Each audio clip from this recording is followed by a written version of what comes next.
Good afternoon. My name is Nolan McKibben, and I'm a third-year chemistry student in the Randall Research Scholars Program.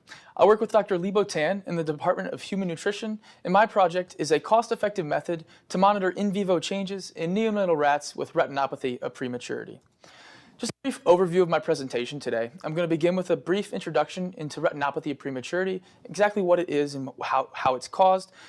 Discuss some of the current research methods and how we research ROP, discuss the results of our research, and then the conclusions and implications of our research. So first, what is retinopathy of prematurity, or ROP? And ROP is an eye disorder characterized by the abnormal growth of the retinal blood vessels. And it affects roughly 32% of infants that are born prematurely and is a leading cause of blindness among them. If you look at the image on the right of the slide here, you can see ROP increasing severity from 1 to 9, with the vessels becoming increasingly tortuous, which is a measure of how windy or curvy blood vessels are. ROP is mainly caused by oxidative stress to the retina caused when infants are placed in a hyperoxic environment upon birth. This can be induced through things like respiratory care if they are born prematurely and need a respirator, or just simply being induced into the hyperoxic environment of the air compared to the uterus. ROP is currently studied in vitro, meaning it is studied in rodents, and the rodents are euthanized and their retinas are dissected and studied under a microscope. And currently there are no methods in which in vivo analysis can currently be conducted while the mice or rats are alive. Fundus imaging, however, poses an interesting alternative, as it is a non-invasive clinical diagnostic procedure commonly used in clinical ophthalmology to analyze the posterior segment of the eye, which includes the retina, the choroid, and the optic nerve. Commercial fundus imaging devices for rodents are extremely expensive, however, and also require corneal contact, which increases the risk for ocular infection. However, an alternative method shown to have promising results, using a smartphone and a condensing lens, has shown to be effective in both humans and mice in recent studies. So the objectives of our experiment are threefold. First, to determine the efficacy of a smartphone-based fundus camera system in monitoring ROP in vivo in rats. Determine if the fundus camera system can visualize the effects of a nutritional intervention of lutein, and develop a computer vision-based imaging processing technique to automate tortuosity analysis.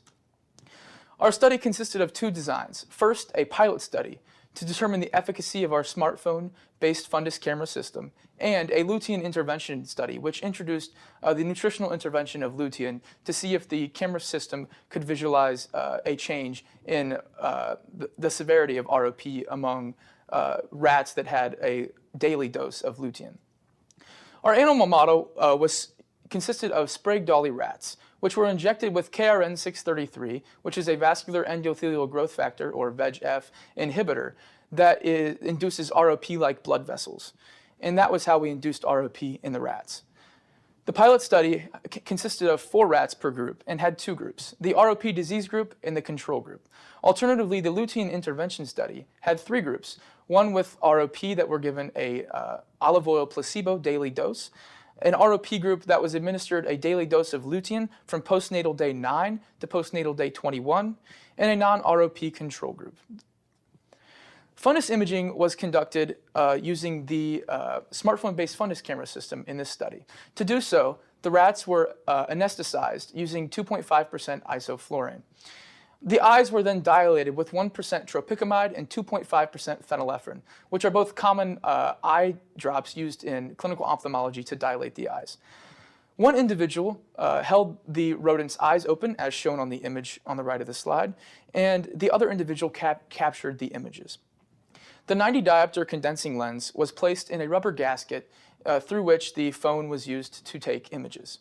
The magnification and flashlight features were used using the magnifier app on the Apple phone to take pictures of the fundus. The pictures were then analyzed using 2 different methods. So first, in vitro analysis was conducted upon euthanization to compare to the fundus camera images as well. Tortuosity was analyzed using image J. So tortuosity is a measure of how windy or curvy blood vessels are, as I mentioned earlier. So if you look at image A there, tortuosity is calculated by measuring the distance along the vessel path through the vessel, as shown on the right, and then divided by the straight path length shown on the left. The computer-based imaging processing technique was used to automate the calculation and was compared to the traditional analysis using image J. Python libraries were used to remove the background from the images, identify contours, and then calculate the tortuosity, as shown in image B. So our pilot study, like I said, consisted of two groups, the control group and the ROP group. So as you can see on the left, the control group had much straighter blood vessels. They were less tortuous compared to the ROP group. The ROP group, as you can see both in the microscopy images and in the fundus images, the vessels were much more tortuous or windy or curvy. And upon the quantification of these images, it can be seen that ROP induced more tortuous vessels, which is expected of ROP, as it is expected to induce tortuous vessels, increased capillary densities, artery diameters, vein diameters, among other aspects.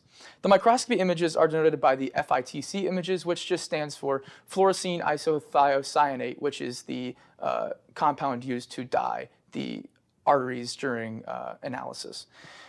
In the fundus image J was the manual analysis of the fundus images, whereas the algorithm was the automated version. Upon comparing the correlation of these models, it was seen that there was a significantly positive correlation between the fundus images analyzed by image J and the microscopy images, with a R-squared value of about 0.92. Comparison of the fundus images analyzed by the algorithm to the microscopy images was still exhibited a significant correlation, although slightly less than the version. As well as the algorithm was significantly positively correlated to the analysis by image J of the fundus images as well. The lutein intervention study introduced a daily dose of lutein into the rats, and it was seen that lutein, you can see in these both the fundus images and the microscopy images, that lutein improves the tortuosity of the rats. And this is also evident when analyzing the quantification of the tortuosity index in all three imaging techniques.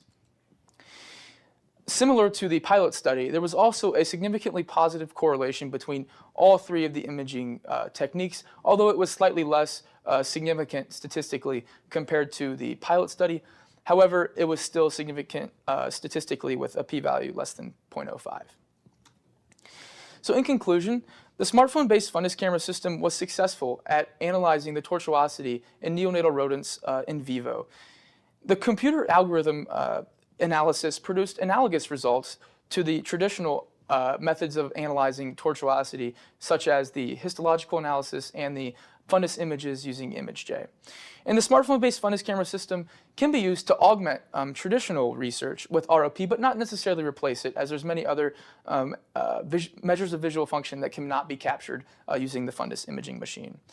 And the machine learning technology can continue to be enhanced to possibly include other methods of visual function. Thank you, and any questions? Hi, so I kind of had two things that I was wondering about your experimental setup. And the first thing is why you chose the specific animal model that you used to study ROP. And following up on that, are there any other models that are accepted for this type of study? Yeah, that's a great question. So we chose to use Sprague dolly rats because they're a common rodent used in carotenoid metabolism research. And there's currently two methods of inducing ROP, commonly known in rodents, and that's the oxygen-induced retinopathy model and the KRN633 model. And the KRN633 model is a bit more cost-effective, as it only requires KRN633 as opposed to an oxygen chamber. And so that's why we chose that for this study. Our future research will use a different rodent, BCO2 knockout and ISX knockout mice, which are better for carotenoid metabolism research, but that more has to do with lutein as opposed to the study of retinopathy of prematurity. Throughout your presentation, you compared the visual function of the different rats using tortuosity. Is that the only way to compare this visual function? And if it's not, why was it chosen? Yes, that's a great question. So Throughout our research, we had hoped to analyze other measures of visual function with the fundus camera system. However, we determined it wasn't possible. So the histological analysis can measure several different things through the staining of the retinas, mainly the tortuosity, capillary densities of the ROPs known to increase tortuosity, increase capillary densities, increase artery diameters, vein diameters, decrease the number of neuronal cells and the distribution of astrocytes in the retina. However, all of those other functions require either a staining method to be able to be seen, such as the astrocytes and neuronal cells, so those won't show up in the fundus camera system, fundus camera images, and also the artery and vein diameters and also the capillary densities require a scale to be able to effectively measure those. We can't really measure the artery diameters using the fundus camera images because we have no scale to measure them with. As opposed to a slide, we have a scale of several micrometers, and then the capillaries also aren't present on the fundus camera images. So that's why we had to stick with tortuosity as the only measure that we could measure in this study, because it's essentially a ratio of how long the distance along the path length divided by the straight length path. So it's more of a ratio which can be done with pixels.